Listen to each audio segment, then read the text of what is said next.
Assalamualaikum warahmatullahi wabarakatuh.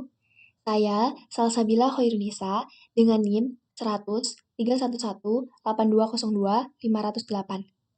Di sini saya akan menjabarkan bagaimana cara pengerjaan uji tes tidak berpasangan di Microsoft Excel pada tugas pertemuan 11 ini yang diberikan oleh Ibu Amrina Rasyada, SKM MPH. Dan ini merupakan soalnya. Untuk pertanyaannya yaitu ujilah apakah ibu yang merokok akan melahirkan berat bayi yang lebih rendah dibandingkan ibu-ibu yang tidak merokok. Langkah paling awal yaitu kita dapat mencari diketahuinya terlebih dahulu. Dari kasus yang telah disajikan tadi, kita dapat mengetahui bahwa kelompok 1 untuk ibu hamil yang merokok dan kelompok 2 untuk ibu hamil yang tidak merokok. Kelompok 1 diperoleh N1-nya 40, standar deviasinya 0,1, dan X-bar-nya 2,9. Untuk kelompok 2, diperoleh N2-nya sebanyak 50 orang, dan S2-nya 0,1, kemudian X2 bar-nya 3,2. Untuk mengerjakan uji tes, kita dapat melakukan beberapa langkah. Yang pertama yaitu menentukan HO dengan HA. HO-nya yaitu ibu hamil yang merokok akan melahirkan bayi dengan berat badan sama dengan ibu hamil yang tidak merokok. Dan untuk HA-nya, ibu hamil yang merokok akan melahirkan bayi dengan berat badan lebih rendah dibandingkan ibu hamil yang tidak merokok. Langkah yang kedua yaitu pada kasus tersebut dinyatakan bahwasannya nilai alfa bernilai 5% atau 0,05.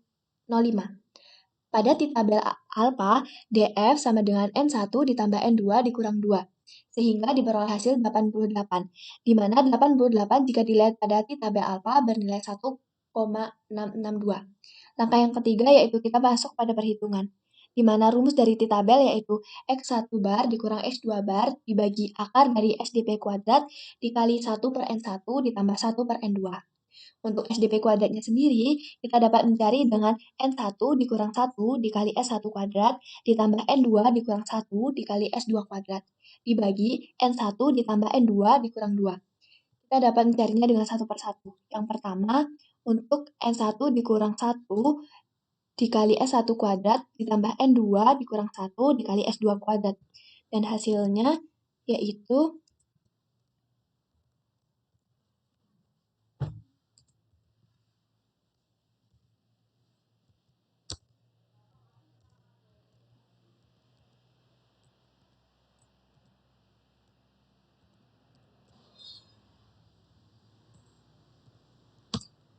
0,68. Kemudian yang kedua, kita mencari hasil dari N1 ditambah N2 dikurang 2. 40 ditambah 50 dikurang 2, hasilnya 88. Dan yang ketiga yaitu kita membagi hasil dari nomor 1 tadi dengan nomor 2. Dan hasilnya 0,01. Jadi, dapat diketahui bahwa nilai dari SDP kuadratnya yaitu 0,01. Nah, kemudian kita mencari hasil dari tesnya, di mana rumusnya yaitu X1 bar dikurang X2 bar dibagi akar dari SDP kuadrat dikali 1 per N1 ditambah 1 per N2. Sama halnya dengan mencari rumus SDP kuadrat tadi, kita mencarinya dengan satu persatu. Pertama, kita mencari hasil dari X1 bar dikurang X2 bar, dan hasilnya negatif 0,3. Yang kedua, kita mencari hasil dari 1 per N1 ditambah 1 per N2, dan hasilnya 0,045. Yang ketiga, kita mengalihkan hasil dari SDP dengan hasil nomor 2 tadi, di mana kita sudah mengetahui bahwa hasil dari SDP itu yaitu 0,01 dikali nilai dari 2, yaitu 0,0045. Nah, yang keempat yaitu kita mengakarkan hasil dari nomor 3. Untuk akar digunakan SQRT kekurung hasil nomor 3, dan hasilnya yaitu 0,02121.